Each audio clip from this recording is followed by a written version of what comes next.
Out. I know I'm the last thing between you guys, the closing ceremony, and getting your way home. I have a long drive back to the Eastern Shore myself, so definitely try to get out of here too. So we're trying to make it kind of quick.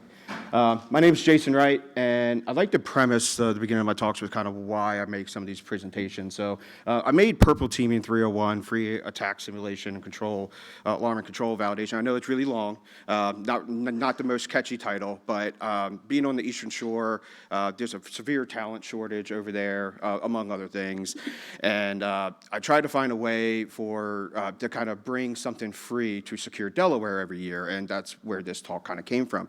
Secure Delaware is a small security conference that's hosted by the Delaware Department of Technology, and essentially what they do is they bring in about 500 people, from cybersecurity there on the Delmarva, bring them in, and we all just kind of like hodgepodge and kind of have something kind of like here at B-Sides. It's great. So my goal is always to try to bring something free, because a lot of the attendees are small towns and municipalities and things like that don't have a dedicated cyber budget typically, or have super small cyber teams, and they just don't have the budget to go out and buy something like an Attack IQ or something like that. So that's where this talk came from. So a couple kind of quick disclaimers. Even though I'm using Chesapeake's pretty PowerPoint template, just because I'm not a big fan of the circuits in PowerPoint.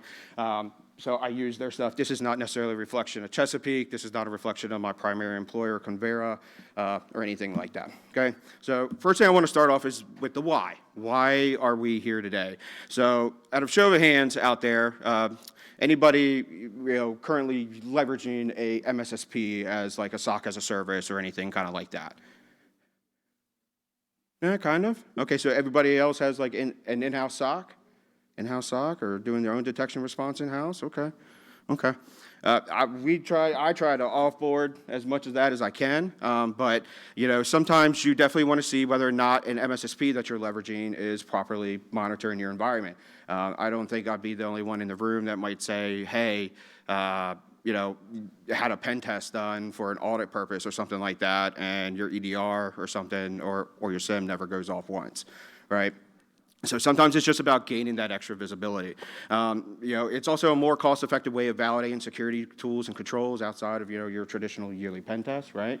And then have you ever had a pen test? We already talked about kind of just like running commands, but never actually send you like any type of escalations or anything like that. What if they're running like base 64 encoded commands and you're just not even getting an alarm at all?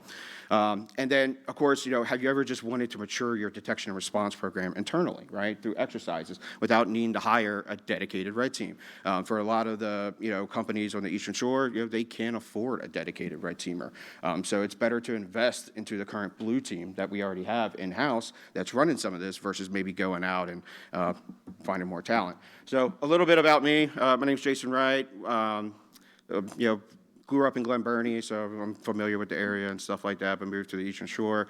Got my bachelor's and master's from UMGC. I'm also a graduate of Chesapeake Community College. I went back there to teach after I got my master's, try to put a dent in some of this talent deficit that we have over there. Got 5 years of technical security experience just in the financial sector. Been in security a little bit longer than that. I'm currently a senior security engineer for Convera. Basically a fintech company. And then over a decade of experience in information technology. I've worked my way up from the help desk. I started out taking mice and keyboards to people, took over Exchange. I think anybody that's been an Exchange admin over the past couple of years knows that that's been an absolute dumpster fire for a while. But hey, it's one of those things. And then I did some incident response contracting for a while. I love it when stuff's on fire, and being an Exchange admin, I got used to that for a while, and then slowly started an MSSP that I was working with at the time saw that I actually had a pretty decent skill set, and it was like, hey, you want to do some IR consulting? And I was like, yeah, sure, okay, yeah, sure, let's try. And it's just kind of spiraled out of control since then, so I just kind of found a way to kind of like when things are on fire.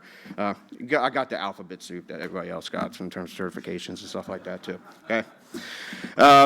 All right, so we already covered the whys. We covered a little bit about me. I'm going to talk about what I believe in my methodology of blue, purple, red in terms of like maturing out a security program. I also built this presentation to basically serve as a way to, for students, my students down at Chesapeake, to be able to kind of spool up their own environment at home. So I have some technical prereqs in here. It's really, really easy, really, really straightforward. It's not anything super, like, we're not running containers or anything like that. You know, I find some value in being able to stand up your own domain controller and stuff like that, especially for students that maybe don't have that exposure or never built out that type of infrastructure. So I have some technical prereqs, a little bit about the lab architecture. Jerry, I appreciate you leaving some of the Atomic Red stuff out. We're going to talk about Atomic Red a little bit, some of their attack simulations and some really dialed down attack sims. Not anything super fancy, because if I had to do something super fancy, I probably would have had to do a live demo, and I've gotten burned by live demos in the past. So, Jerry, you got a lot more faith than I do in terms of the live demos. I'll give you that.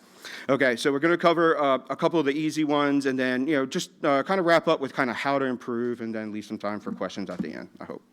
All right. So blue, purple, red, right? This is my methodology. So blue teaming, I think a lot of us know, just being on the defensive side of the house, kind of what blue teaming means. But this is the group that is going to be responsible for defending our enterprise, our information systems, being responsible for our security posture and our defensive security stack, right? So generally, maybe they're doing this against red teamers. Maybe you have that, or maybe you have adversaries or something like that that's kind of coming after you. So they serve that defensive position. You have your typical red teamers, right? It's a group of individuals authorized to and organized to emulate a potential adversary attack, or just try to actually exploit some vulnerabilities within the environment. And then we kind of get to the middle ground, right? Where there's going to be, a space where you have, potentially a blue teamer that's looking to kind of take that next step in their career, and maybe they're even stagnating kind of like in their role, and they want to take a next step but don't really know where that is. Well, you can kind of start bridging that gap, getting into things like attack sim and stuff like that, and what I like to call purple teaming. Or there's a lot. I've actually talked to quite a few people today that were like, oh, hey, are you doing the attack sim thing? I was like, yeah. They're like, oh, I'm a purple teamer. So it seems like there's a lot of people out there that want to get into this. But really, purple teaming is where you kind of take both things and kind of mash them together, right? You take your defense, you take your offense, and you just mash them together. So purple team is going to be that group of professionals who simulate malicious attacks, penetration testing, things like that, in order to actually identify the security vulnerabilities, and then recommend strategies for mitigation, whether that is some type of control implementation, or maybe it's something as simple as just better alerting.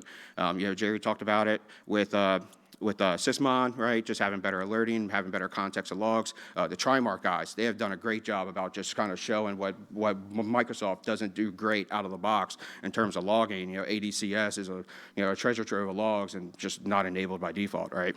So things like that. So unlike traditional red teams, purple teams work together closely to share this information and try to tighten up some of those weaknesses.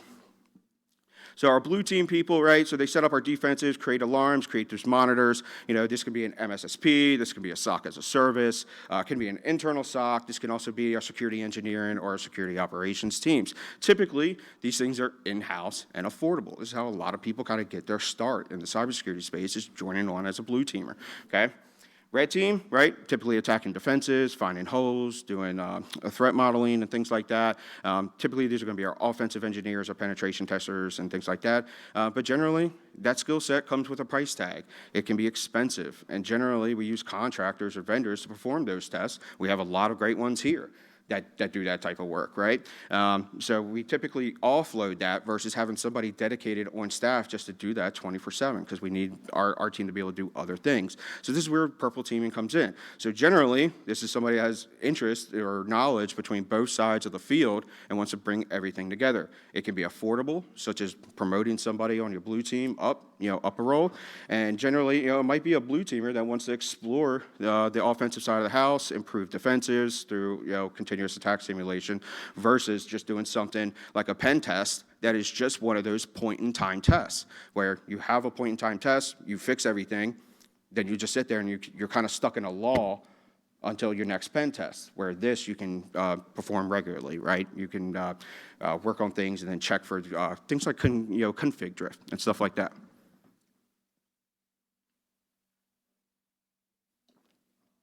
All right, so some of the tech prereqs.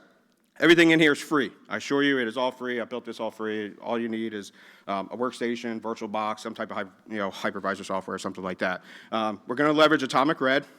So Atomic Red Team is a library of simple tests that every security team could execute to test their controls, test our focus, have few dependencies, depends on kind of what you want to do, and are defined in a structured format that can be used by automation frameworks. You can eventually automate this once you get to that maturity model, okay?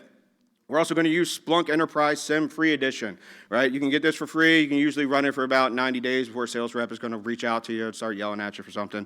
But if you tell them what you're doing and why you're using it, typically they'll let you go and let you go on about your way. The latest version will suffice. This is a great experiment. It's great for a home lab for students and things like that, or if you just want to be able to kind of build out your own thing at home. So for enterprise, right, if you're actually in a shop or something like that, use your own SIM. Make sure you're tuning your stuff where everything already is, wherever all of your logs are. And then you're also going to need WMI, just needs to be configured for Splunk Enterprise. You need to have Windows Active Directory, right? You should mirror your current AD forest and domain levels. Please don't do any of this stuff in a prod domain. Don't want to get those emails. They're like, hey, I tried to do this in prod and something broke. Like, let's not do all that. But you should mirror, your current AD forest and domain levels, and group policy should be copied over. Okay, I did this in a ground-up build, so just trying to get through the presentation and try to get through everything. So it's not like the most robust group policy, but ideally you're going to be copying over your real group policy in order to be able to test those things. PowerShell, you need to have a general understanding of PowerShell. You don't need to be a scripting expert or anything like that, but you should be able to understand what you're running and why you're running it, okay? And then PowerShell auditing should be turned on. If there's anything we've learned this weekend is that a lot of things are not turned on. Jerry said it probably like 5-10 times.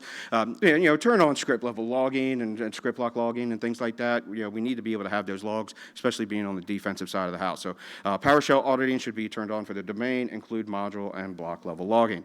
Okay. Microsoft Office can be a dependency depending on what Atomic Red exercises you're looking to leverage. So it just kind of depends on what you're trying to do. Architecture is going to be really basic. Windows Server 2016 with ADDS installed, 2016 force and domain functional levels, default domain policy where I have module and block level logging turned on, right? We need to be able to have that. Otherwise, we're not going to be able to see much. Computer names. I originally made this for secure Delaware, so hence some of the names. We're going to see SecDel DC1, and which is going to operate as our domain controller. SecDel Desktop 1 is going to be a Windows 10 enterprise domain member.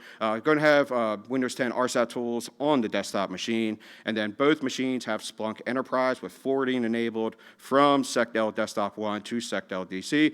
No, I get it. We don't put our SIM on our DC, but for the case of this particular lab, it just made sense to put it there instead of standing up another dedicated box. The poor laptop can only run so much, okay? So really, really simple kind of log forwarding here coming from SecDel Desktop down here on the bottom right over to the DC. They both have access to the internet because I need to be able to get to Atomic Red to be able to get the actual attack sim scripts. So what we're going to start with is kind of like a high-level view of what it looks like to go to Atomic Red and start pulling some of these things down. We're going to start with like a local account. And then we're going to work on like a domain account, and then we're going to see what it looks like on the endpoint, and then what it looks like on the SIM. So creating a local account. When you first go to Atomic Red or explore Atomic Red, it's going to have a ton of lists. Red Canary has done a great job of just having a whole bunch of simulations already stacked out for you. Everything's mapped to MITRE, so everything's just kind of like lined up. And then they actually detail in each test what you're doing and why you're doing it, and then if there are any variables in that test, like say like a password string or some string that you need to substitute in, they clearly outline that for you, so that makes that part really easy. So for the first one, we're just going to be creating a user in PowerShell, so upon execution, details of the new account will be displayed in the PowerShell session. To verify the new account, you can run like net user or something like that, okay? So down there on the bottom left-hand side, they have a couple of the actual inputs that are required. I just kind of showed, kind of like some snippets for T1136.001, which is, basically creating like local accounts. Okay, so running the attack, all we're doing is creating a new local user with this. The cool thing about Atomic Red is that they give you a way to clean up your own stuff, right? So once you're done this, They actually give you a cleanup script so you can go back and clean up everything that you actually did, okay? So here, all we're doing is creating a new local user, not anything kind of crazy going on there with PowerShell, but what does that look like on the endpoint, right? Are we getting those logs on the endpoint level? Because if somebody's making a new local user on one of our edge machines in our environment, can they do that? If they can do that, should they be doing that? Probably not. So if they're able to do it, and we're not, and it logs, but we're not getting any alarms, then that's a gap in our process. But if we're not getting logs at all, that's still on us in order to make sure that we're actually getting the right logging. So in this case, right, we have the PowerShell login enabled. We can see the command being ran. And we can see the user being put in local computer management. So going to the SIM side, going to the Splunk side, right? We can, if we kind of filter out, because there was a bunch of noise just between the two machines. But if we filter out with the host SecDel desktop 1 and look in the event log and look for event code 800, right? Just to kind of filter down into this, we can see the logs there on the SIM. But did we generate an alarm? In this particular use case, the SIM's fresh out of the box. It's the free version, so we don't have a bunch of pre-made rules that are already ready for us. I got no alarms, right? So now we actually have to build out the flags, essentially, the criteria in order to indicate on those fields or those things being met. In this case, we have an event ID. Maybe we're worried about PowerShell being called by users that should not be calling PowerShell at all, right? I can't think of a lot of opportunities or a lot of circumstances where somebody in my operations team, not security operations, but operations for the business should necessarily be launching PowerShell for any reason. So maybe that's the criteria we make the alarm. Somebody outside of IT is running PowerShell.exe for whatever reason, okay? So running the cleanup. In this case, so quick summary, right? We just sat there, made a local user for the, made sure we had those logs locally on the endpoint, then made sure we had the logs over on our SIM tool, right? And then we would sit there and build out an alarm for it. Then we would take Atomic Red's cleanup script, use that to clean up any residual mess that we would have put in our environment. So moving on to a domain account. So this script is a little bit more involved. They have a couple more variables here in order to kind of get the command over to the domain controller, okay? But in this case, it's still the same deal. Username, password are going to be the two main strings that we're going to be substituting in, and then we have a cleanup command down at the bottom. In this particular use case, I don't know, I don't use really VS that much, so I'm more of like an ISE person. So I leveraged ISE, filled in my strings the way I needed them to, and then went ahead and ran the command. The command did give me an error about password policy, but I didn't have the password policy set on this domain controller. So I went ahead and it actually created the user. It did complete successfully. Looking over, kind of going over to the DC to confirm that the user was there. I can see that the user was there. Everything completed successfully, so it actually made this user without a proper password. So what did it look like on the endpoint? On the right side, we can see the PowerShell logs on the endpoint indicating kind of what was ran, how it was ran, who ran it, all of the good information that we need to be able to parse out in order to be able to build better alarms for our environment. Okay, going to the SIM, again, didn't really have any built out of the box rules, but we can see the logs there. So having the logs there gets us 90% of the way there. We just need to start parsing the fields out that are relevant for this particular alarm in order to cause the trigger so that the SecOps team can actually gain that visibility, okay? So looking back, so we just kind of ran through that one pretty fast. So we created a local account. We verified we had logs on the endpoint. We verified we had logs in the SIM. We created a domain account. We verified we had logs on the endpoint. We verified we had logs on the SIM. Were we being alerted? In this case, no. In your production environments, I would hope you would be, okay? But there's caveats. What don't we care about? We probably don't care if the IAM team is spooling up users all the time, right? That's going to be business as usual activity. That's our standard BAU. They should be able to do that. But if somebody in the infrastructure side is trying to spool up users, that's outside of their job scope, we should get an alarm for that.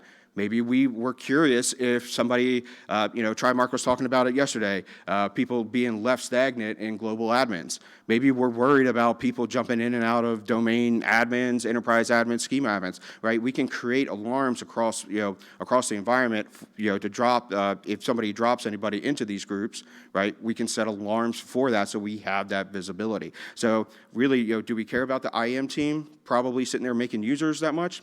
Nah, probably not really. That's part of their job. But what we do care about is if somebody else outside of the IAM team is either making a user for any purpose, or if they're actually taking that user and dropping them into like some type of privileged access groups, okay? And then, are we sending the logs in a format that can be parsed? It's not enough to just send logs to some type of log aggregator or some log bucket or something like that, especially Windows logs. Windows logs can, like a lot of the time, depending on what platform you're using, they come over in a legacy format that's not easily parsable.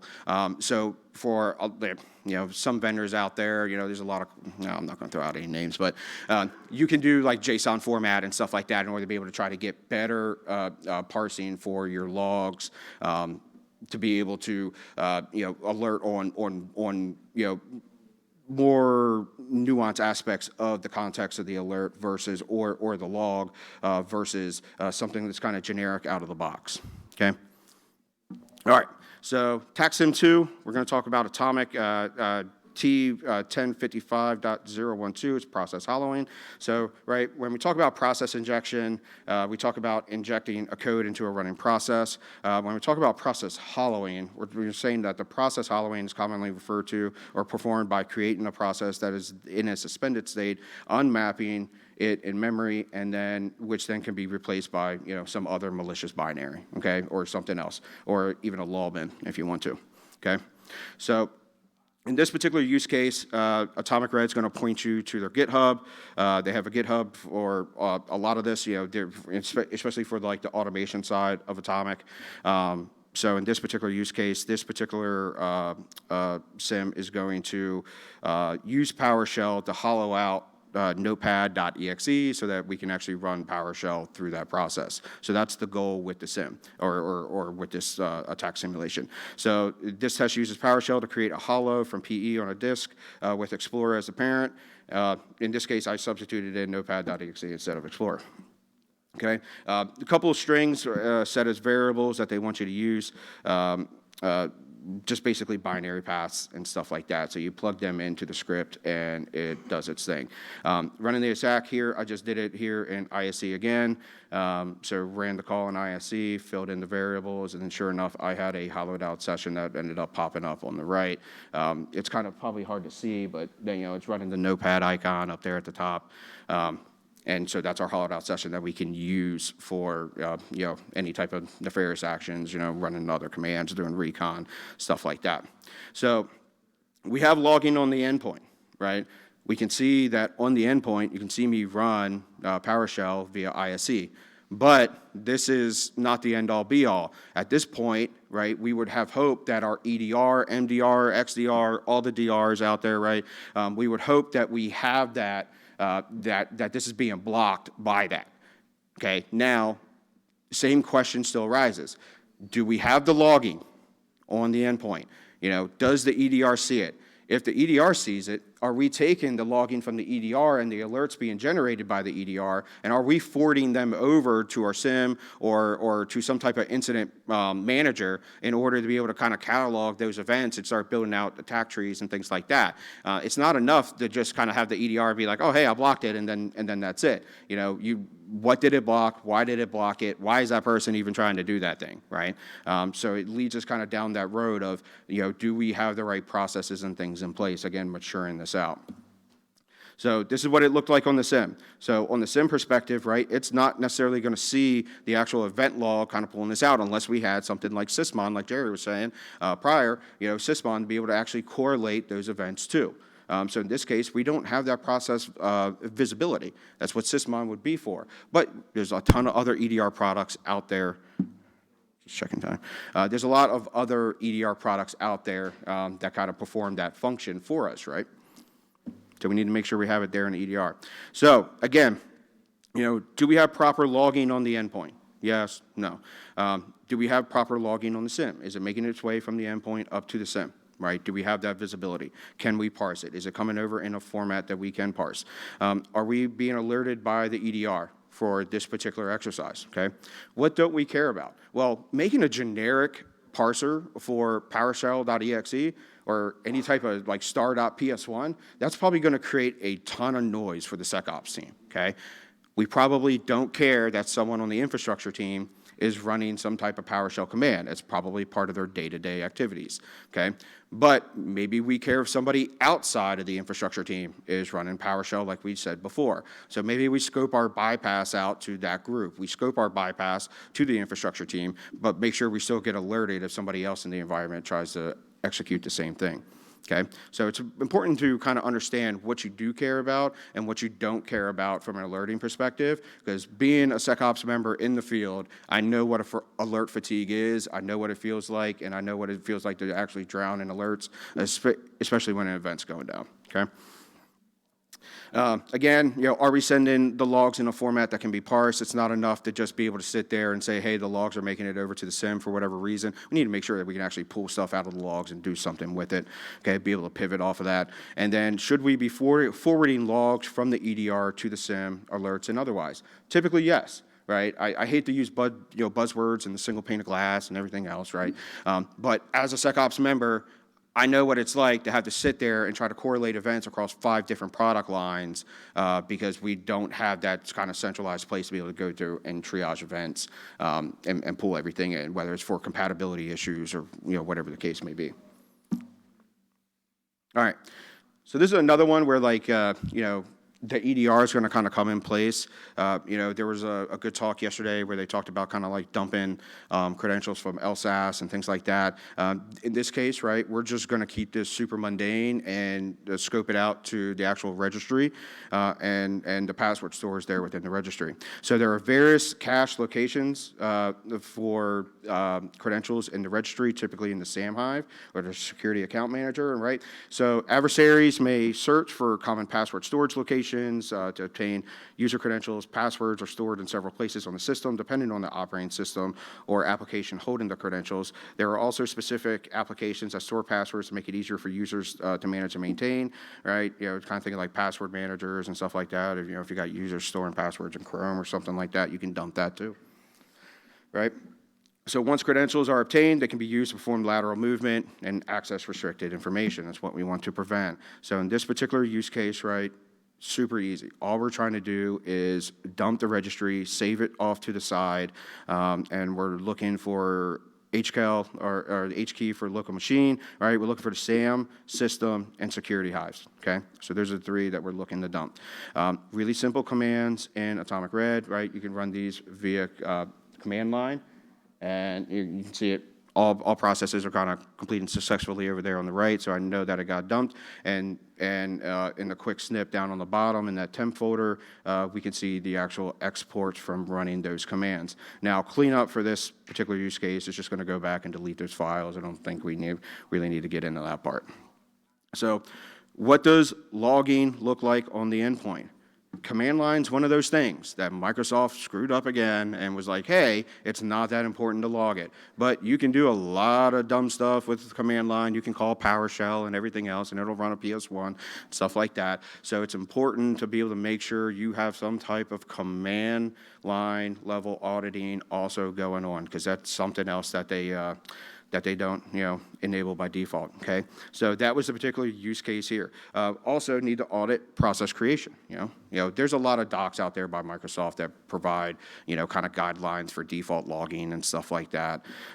So all great resources to kind of tug and play on. So, but in this particular use case, right, we used command line to call reg.exe in order to be able to dump those particular hives.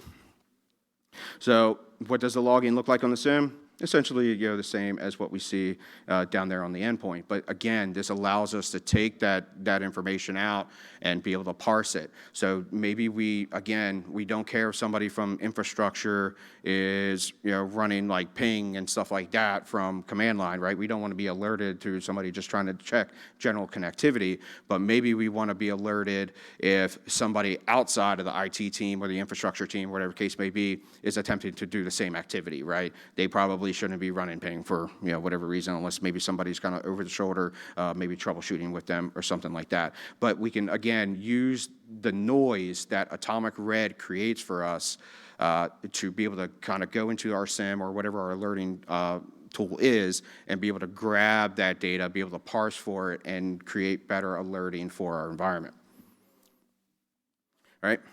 So again, this is just kind of showing the process run-in and dump in the data from the stores. Okay, we're actually doing really good. I must be talking kind of fast. All right, so improvements. PowerShell auditing. By default, it's turned off. Be as verbose as possible.